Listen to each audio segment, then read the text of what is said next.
రష్మిక చేతుల్లో కాంతారా భవిష్యత్తు. National crush Rashmika Mandanna ఈ ఏడాది చావా మూవీతో బాక్స్ ఆఫీస్ ను షేక్ చేసింది. ఇప్పుడు థామా సినిమాతో ముందుకొస్తోంది. అయితే ఈసారి తన గురువు రిషబ్ శెట్టి రికార్డులను టార్గెట్ చేసింది ఈ నేషనల్ క్రష్. రిషబ్ శెట్టి దర్శకత్వం వహిస్తూ నటించిన కాంతారా చాప్టర్ 1 సినిమా ప్రపంచ వ్యాప్తంగా ఎంత సౌండ్ చేసిందో తెలిసిందే. ఇప్పటికే సుమారు 750.50 కోట్లు వసూలు చేసి బాక్స్ ఆఫీస్ వద్ద పాత రికార్డులను బద్దలు కొడుతోంది. 2025 సూపర్ హిట్ చిత్రంగా నిలిచి ఇంకా బాక్స్ ఆఫీస్ వద్ద దూసుకుపోతోంది. ప్రస్తుతం 807 కోట్ల వసూలుతో రష్మిక మందన, విక్కీ కౌశల్ జంటగా నటించిన చావా చిత్రం ఈ ఏడాది అత్యధిక వసూలు చేసిన చిత్రాల జాబితాలో టాప్ 1 స్థానంలో ఉంది. రష్మిక మందన నటించిన చావా పాన్ ఇండియా సినిమా కాదు, అది కేవలం హిందీ సినిమా. కానీ భారతదేశంతో పాటు ప్రపంచంలోని చాలా దేశాల్లో ఆ తర్వాత అనువాదమైంది. కానీ కాంతారా చాప్టర్ 1 ప్రపంచవ్యాప్తంగా 7 భాషల్లో విడుదలైన పాన్ ఇండియా సినిమా. అందుకే ఈ రెండు సినిమాలను పోల్చడం కష్టం. అయినా కూడా 2025లో భారతదేశపు నెంబర్ 1 సినిమా ఏదనే విషయానికి వస్తే ప్రస్తుతం చావా సినిమానే టాప్ స్థానంలో ఉంది. కాంతారా చాప్టర్ 1 సినిమా ఇప్పుడు విజయవంతంగా ప్రదర్శితమవుతోంది. ఇంకా చాలా సినిమా థియేటర్లలో హౌస్ఫుల్ షోలతో నడుస్తోంది.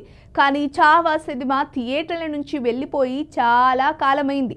కాబట్టి రష్మిక మందన చావా చిత్రాన్ని వెనక్కి నెట్టే అవకాశాలన్నీ రిషబ్ శెట్టి కాంతారా చాప్టర్ 1కి ఉన్నాయి. అయితే రష్మిక నటిస్తున్న మరో సినిమా ఇప్పుడు విడుదలకు సిద్ధంగా ఉంది.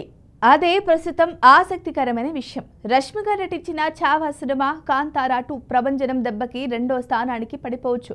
కానీ ప్రస్తుతానికి బాక్స్ ఆఫీస్ క్వీన్ అని పిలిపించుకుంటున్న రష్మిక మందన నటిస్తున్న థామా సినిమా విడుదలైంది.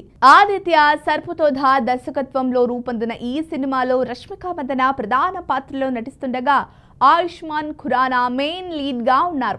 ఈ చిత్రం థియేటర్స్లలో విడుదలై ఆపై మంచి టాక్ ని సొంతం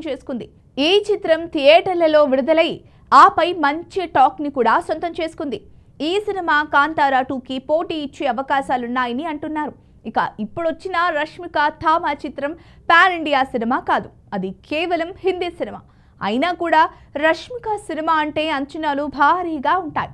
దీంతో Rashmika Ayushman cinema box office వద్ద కొత్త రికార్డులు సృష్టించే అవకాశం ఉందని అంతా భావిస్తున్నారు. అంతేకాదు రిషబ్ శెట్టి కాంతారా చాప్టర్ 1 రికార్డులు బ్రేక్ చేసే అవకాశాలున్నాయని కూడా అంటున్నారు. ఒకవేళ ఇలా జరిగితే ఇప్పటికే టాప్ 1 చిత్రంతో నెంబర్ 1 స్థానంలో ఉన్న నటి రష్మిక తన కిరిక్ పార్టీ గురువు రిషబ్కే గట్టి పోటీ ఇచ్చినట్లు అవుతుందని సోషల్ మీడియాలో అప్పుడే వార్తలు మొదలయ్యాయి. మరి థామా ఎంత కలెక్ట్ చేస్తుందో వేచి చూడాలి. అలాగే కాంతారా చాప్టర్ 1 వసూళ్ల ముందు ఎంత ఉంటాయో అనేది ఇప్పుడు ఆసక్తిని రేపుతోంది. మరి కాంతారా చాప్టర్ 1ని రష్మిక థామా దాటేస్తుందా అనేది ఆసక్తికరంగా మారింది. ఏదేమైనా నటి రష్మిక, రిషబ్ ఇద్దరూ తమ మార్గాల్లో దేశంలో గర్వించే స్టార్స్గా ఎదగడం విశేషం. మరి ఈ వీడియో కనుక మీకు నచ్చినట్లయితే లైక్ చేయండి, షేర్ చేయండి, సబ్స్క్రైబ్ చేసుకోండి. మరిన్ని వీడియోల కోసం మా ఛానల్ని ఫాలో అవ్వండి.